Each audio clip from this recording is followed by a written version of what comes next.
रामकृष्ण हरी. लॉकडाऊनच्या संत तुकारामांच्या अभंग मालिकेतला आज आपण 65वा अभंग पाहतोय. या अभंगामध्ये महाराज म्हणतात, नाही निर्मळ जीवन काय करील साबन,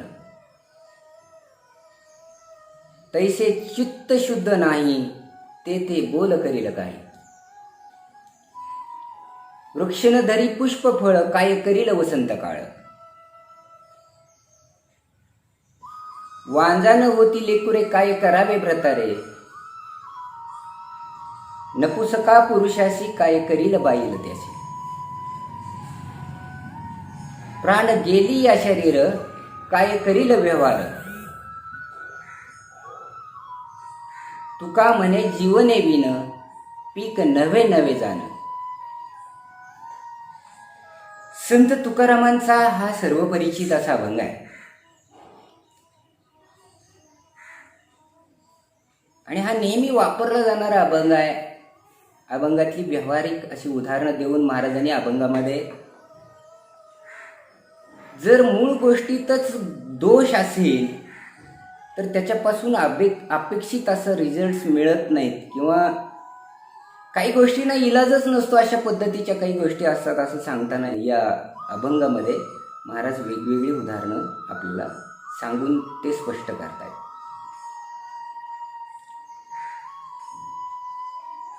नेहमी वापरलं जाणारं या अभंगातलं पहिलं चरण व्यवहारामध्ये सुद्धा नेहमी वापरलं जातं उदाहरण देताना. ते असं आहे, नाही निर्मळ जीवन काय करील साबन.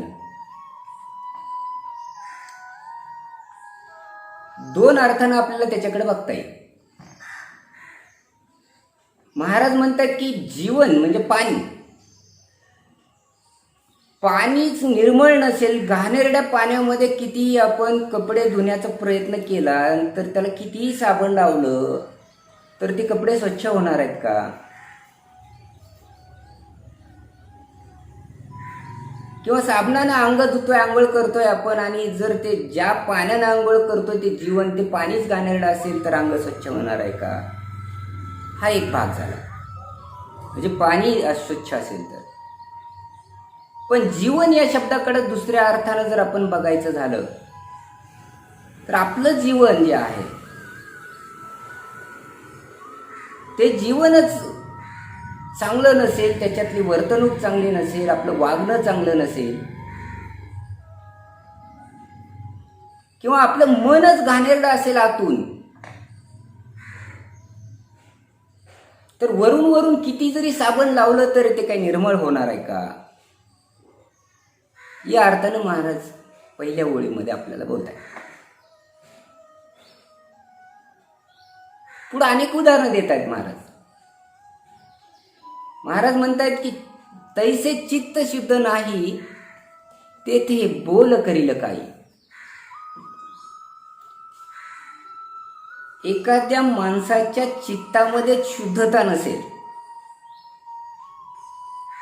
मनच निर्मळ नाहीये, चित्त शुद्ध नाहीये, तर वरून वरून तुम्हाला किती जरी परत त्याला चांगल्या अध्यात्मातले उपदेश पाजले काय, तत्वज्ञान सांगितलं काय आणि अजून काही गोष्टी सांगितल्या काय, त्याचा काय उपयोग होणार नाही. जर ते ऐकायचं असेल किंवा त्याचा फायदा व्हायचा असेल तर अगोदर चित्ताची शुद्धता व्हावी लागेल.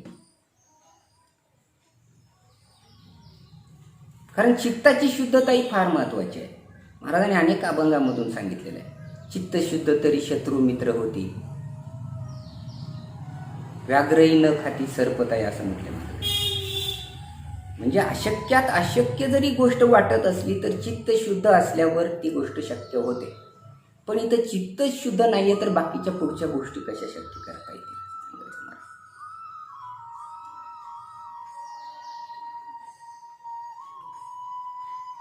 आता शरीर धुवायचं साबण सांगितलंय महाराजांनी.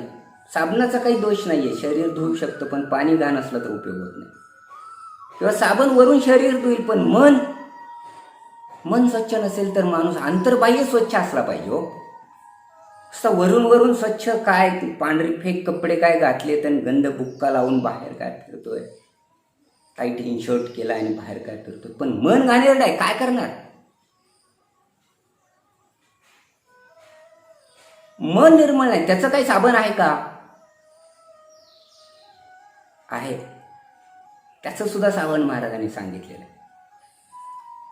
संत संगती हा त्याच्यावरचा उपाय आहे.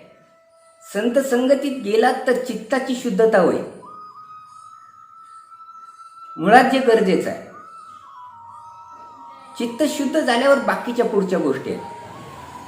अध्यात्म काय, तत्वज्ञान काय, किंवा चांगल्या गोष्टी काय, कसं वागावं, कसं राहावं, हे चित्ताची शुद्धता त्यालाच म्हणायचं इथं. आणि ते संतांच्या संगतीमध्ये होतं, सज्जनांच्या संगतीमध्ये होतं, चांगल्या लोकांच्या संगतीमध्ये होतं. आणि मुळात चित्त शुद्ध नसल्यानंतर बाकीच्या गोष्टीचा, वरवरच्या दिखाव्याचा किंवा कितीही केलेल्या प्रयत्नाचा काही उपयोग होत नाही. ते सगळे प्रयत्न वायफळ आहेत असं महाराजांनी सांगायचं.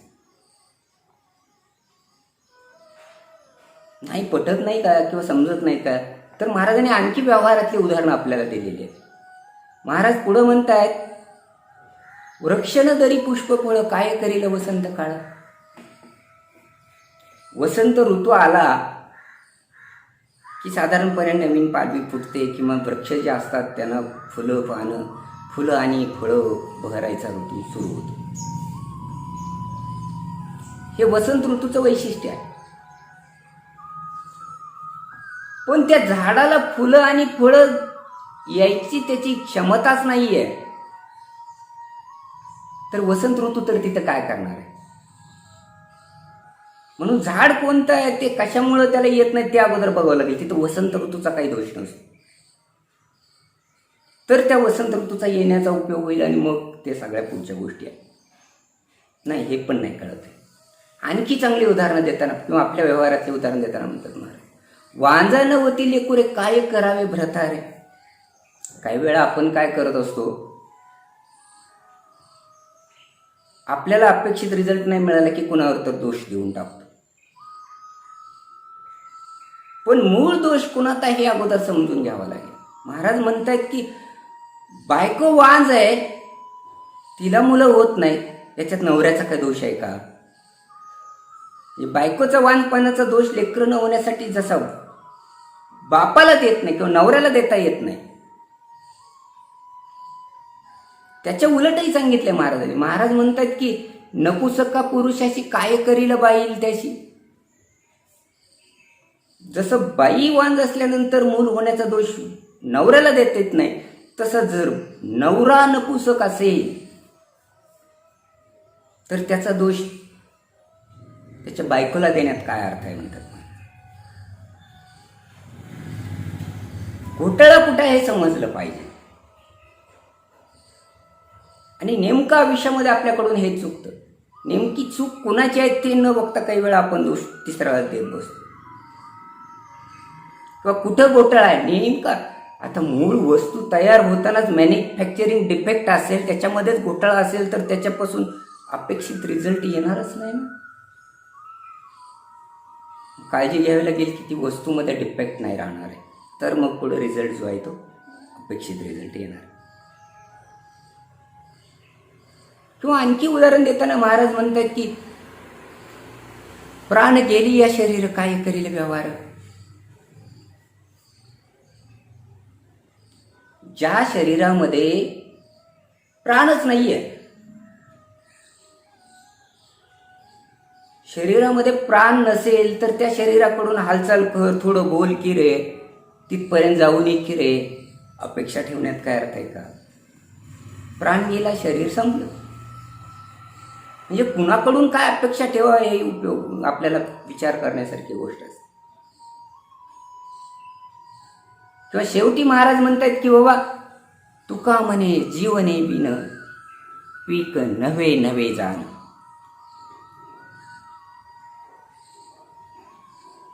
जीवने बिन पाण्याशिवाय पीक अस्तित्वच नाही.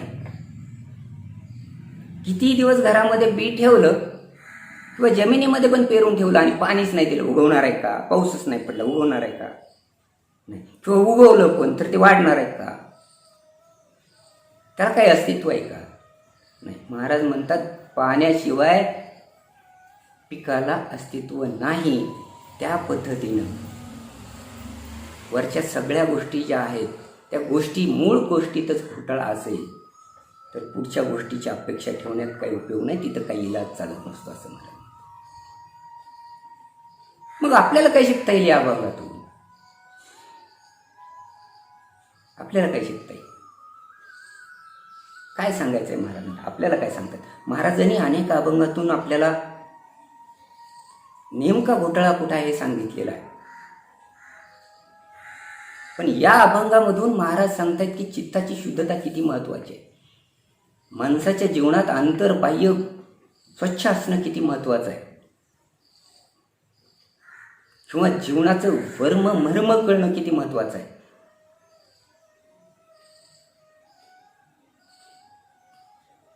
आपल्याला आपण ज्या गोष्टी स्वीकारल्या त्यात आपली भूमिका काय आहे हे समजणं गरजेचं आहे. किंवा जी गोष्ट आपण पाहतोय त्याच्यात आपण काय करणार आहोत हे समजून घेणं गरजेचं आहे. तर ते काम यशस्वी होणार आहे. आता कोरोनाच्या पार्श्वभूमीवर आपल्याला बोलायचं झालं, डॉक्टर असतील, पोलीस असतील, प्रशासन असेल, खूप जोरात कामाला लागलंय. आपला जीव धोक्यात घालून हे लोक काम करतायत. आणि ज्याच्यासाठी करतायत त्यालाच त्याचं मर्म कळालं नसेल, आणि तो जर नालायकासारखा काम नसताना रस्त्याने विनाकारण फिरत असेल तर त्यांच्या काम करण्याचा इथं काही उपयोग होणार आहे का? नाही ना. मग तिथं ती महाराजांनी सांगितलेली सगळी उदाहरणं लागू पडतात. किंवा आम्ही लोक सगळं पाळतोय आणि प्रशासनातलेच काही लोक नालायक वागायला लागले तर संदर्भ लक्षात आला असेल तर ठीक आहे.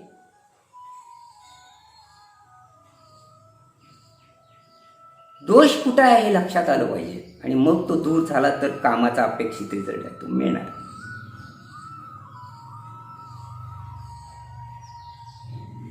आपण तर या अभंगाच्या निमित्तानं एवढं चिंतन करूया, किंवा एवढी प्रार्थना करूया परमेश्वराला, हे पांडुरंगा, माझ्यामध्ये जे दोष आहेत ते दोष दूर करण्यासाठी तू मला मदत कर. माझ्याकडून सत्कर्म का घडत नाही, किंवा मला सुख का मिळत नाही, तर माझ्यामध्ये मुळात काही दोष आहेत. कोणते आहेत?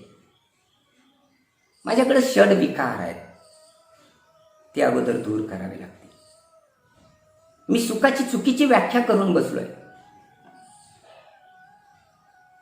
धन संपत्ती अशा पद्धतीच्या ज्या गोष्टी आहेत त्याच्यात सुख आहे असं मला वाटतंय, पण खरं सुख कशात आहे ते मला कळू दे. मी मुळात जन्मालाच का आलोय?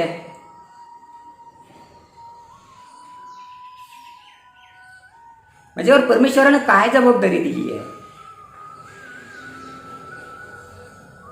हे मला समजू दे. जीवनातलं खरं सुख कळू दे. सर्वांशी प्रेमानं वागण्यासाठीचे जे काही गुण आवश्यक आहेत ते गुण मला मिळू दे. म्हणजे माझ्या जीवनाचं सार्थक होणार आहे. आणि अशा पद्धतीचं आदर्श जीवन आपल्या सगळ्यांना जगता यावं, आणि त्याच्यासाठी आवश्यक असणारी जी काही सज्जनांची संगत आहे, संतांची संगत आहे, जी आपल्याला या चित्ताच्या शुद्धीकरणापासून सगळ्या गोष्टीसाठी एक मार्गदर्शक ठरते, ती आपल्याला लाभो. एवढं चिंतन आजच्या अभंगाच्या निमित्तानं करूया आणि थांबूया. रामकृष्ण.